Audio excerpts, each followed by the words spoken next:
अहम खबर आपको दें कि कौमी एयरलाइन ने फ्लाइट ऑपरेशन मामूल पर लाने के लिए हिकमत अमली तैयार कर ली है। आइंदा 24 घंटों के दौरान 37 परवाजें ऑपरेट की जाएंगी। कौमी एयरलाइन आज 15 परवाजें ऑपरेट करेगी। तफसील जान लेते हैं डॉन न्यूज़ के नुमाइंदे सैयद वसीम से। वसीम, बताइएगा कि PIA के फ्लाइट ऑपरेशन के हवाले से मजीद क्या तफसीलात सामने आ रही हैं? जी बिल्कुल, कौमी एयरलाइन के जो फ्लाइट ऑपरेशन है उसको मामूल पर लाने के लिए हिकमत अमली तैयार कर ली गई है। आइंदा 24 घंटों के दौरान 37 परवाजें ऑपरेट की जाएंगी। PIA ने PSO को अंदरूनी और बैरून मुल्क ऑपरेट होने वाली परवाजों की फहरिस्त फराहम कर दी है।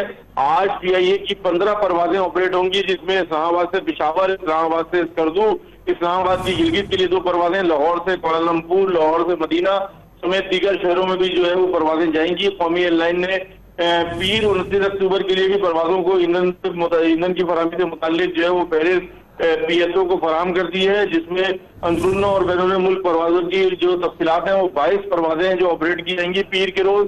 और PSO में जो कौमी एयरलाइन के 4 बैनुल अक़वामी परवाजों को ईंधन फराहम किया गया है। इसमें PSO ने मुल्तान से जद्दा जाने वाली परवाज PK739, कराची से मकसद की परवाज PK225, लाहौर से रियाद जाने वाली परवाज PK725, इस्लामाबाद से जद्दा जाने वाली परवाज PK741 और लाहौर से इस्लामाबाद की परवाज PK764 को ईंधन फराहम किया गया है। जी।